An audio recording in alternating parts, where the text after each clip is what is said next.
बुद्धि ऐसा बल है जिससे हर असंभव चीज को भी जीता जा सकता है। लेकिन बुद्धिमान कौन है और कैसे बना जा सकता है, इसका सटीक अर्थ गौतम बुद्ध की इस कहानी में मिलता है। बुद्धिमान, इंटेलिजेंट, यह ऐसा शब्द है जिसे तारीफ और तंज दोनों की अंदाज में कहा जाता है। यदि कोई काम बिगड़ जाता है तो उसे तंज कसते हुए कहा जाता है कि खुद को बुद्धिमान न समझो। वहीं यदि किसी कार्य को सफलतापूर्वक कर दिया जाता है या किसी मुश्किल परिस्थिति का हल निकाल लिया जाता है तो हम कहते हैं बहुत बुद्धिमान है। लेकिन प्रश्न यह है कि वास्तव में बुद्धिमान कौन है और कैसे बना जा सकता है बुद्धिमान? बौद्ध धर्म के संस्थापक महात्मा गौतम बुद्ध के विचार और कहानियों से व्यक्ति को प्रेरणा मिलती है। गौतम बुद्ध के जीवन से जुड़ी ऐसी एक नहीं बल्कि कई कहानियां हैं जिससे कई समस्याओं का हल मिलता है। इन्हीं में एक है बुद्धिमान होने की परिभाषा।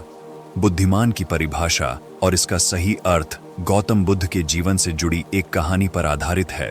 एक गांव में एक लड़का था जिसका दिमाग बहुत तेज था। उसकी यह खासियत थी कि वह किसी भी चीज को बहुत ही आसानी और कम समय में सीख लेता था, जबकि उसी चीज को सीखने और समझने के लिए अन्य लोगों को काफी समय लग जाता था। लड़के की यह ख्याति दूर दूर तक फैल गई। सभी लड़के की तारीफ में कहने लगे कि उसके जितना बुद्धिमान कोई नहीं है। लड़का चित्रकारी, मूर्ति बनाना, गीत गाना जैसे अन्य कई चीजों को जानता था। अपनी प्रसिद्धि को बढ़ाने के लिए वह अन्य काम और चीजों को भी सीखने लगा। इस तरह से उसे अपनी बुद्धिमत्ता पर अहंकार हो गया, क्योंकि वह साधारण व्यक्ति होकर कई असाधारण काम भी आसानी से करने लगा था। एक दिन लड़के का सामना भगवान गौतम बुद्ध से हुआ। लड़के को खुद पर खूब अहंकार था और इस कारण उसे किसी से ईर्ष्या नहीं होती थी, क्योंकि वह खुद को ही श्रेष्ठ समझता था। लेकिन पहली बार उसे गौतम बुद्ध को देख ईर्ष्या हुई और वह अपनी तुलना बुद्ध के साथ करने लगता है। वह देखता है कि बुद्ध के पास भिक्षा मांगने के लिए एक कटोरा है और उसके पास अपार धन। बुद्ध ने साधारण वस्त्र धारण किए थे और उसके वस्त्र कीमती थे। बुद्ध नंगे पैर थे और वह नंगे पांव जमीन पर पैर भी नहीं रखता था। इस तरह से लड़का एक नहीं बल्कि कई चीजों से गौतम बुद्ध के साथ अपनी तुलना करने लगा।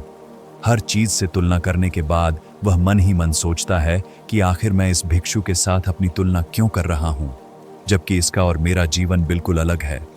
वहां मौजूद सभी लोग गौतम बुद्ध का सम्मान कर रहे थे। लड़का सोचने लगा कि आखिर इनमें ऐसा क्या है जो मुझ में नहीं है, जिस कारण मेरे भीतर इनके प्रति ईर्ष्या पैदा हो गई। अपने मन में चल रही जिज्ञासा को शांत करने के लिए वह बुद्ध के पास जाता है। बुद्ध के पास जाकर वह कहता है, मैं इस गांव का सबसे बुद्धिमान व्यक्ति हूं और आप अपने आसपास जो भी देख रहे हैं मैं वह सब करना जानता हूं। मैं किसी भी कार्य को बहुत कम समय में सीख लेता हूं, इसलिए सभी लोग मेरा सम्मान करते हैं। लेकिन फिर भी आपको देख मेरे भीतर ईर्ष्या पैदा हो गई। इसलिए मैं जानना चाहता हूं कि आपकी उपलब्धि क्या है। सभी आपको इतना आदर सम्मान क्यों दे रहे हैं? लड़के के सवाल का जवाब देते हुए बुद्ध कहते हैं, मेरी कोई उपलब्धि नहीं है, लेकिन तुम कह सकते हो कि मेरी यही एक उपलब्धि है। बुद्ध लड़के से पूछते हैं, क्या तुम्हें निंदा अच्छी लगती है? लड़का कहता है कि भला किसे निंदा अच्छी लग सकती है? बुद्ध कहते हैं कि जो तुम्हें अच्छा और बुरा लगता है मैं इनसे भी ऊपर हूं। मुझे ना निंदा सताती है और ना अपनी प्रशंसा से प्रसन्न होता हूं। यही अंतर है तुम में और मुझ में। बुद्ध कहते हैं, तुमने सैकड़ों काम सीखे लेकिन सबसे जरूरी काम को सीखना भूल गए। लड़का पूछता है, कौन सा काम?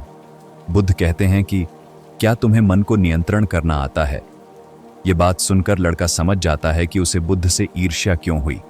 बुद्ध कहते हैं, जिसने संपूर्ण जगत जीत लिया लेकिन अपने मन को नहीं जीत पाया, उसने कुछ भी नहीं जीता।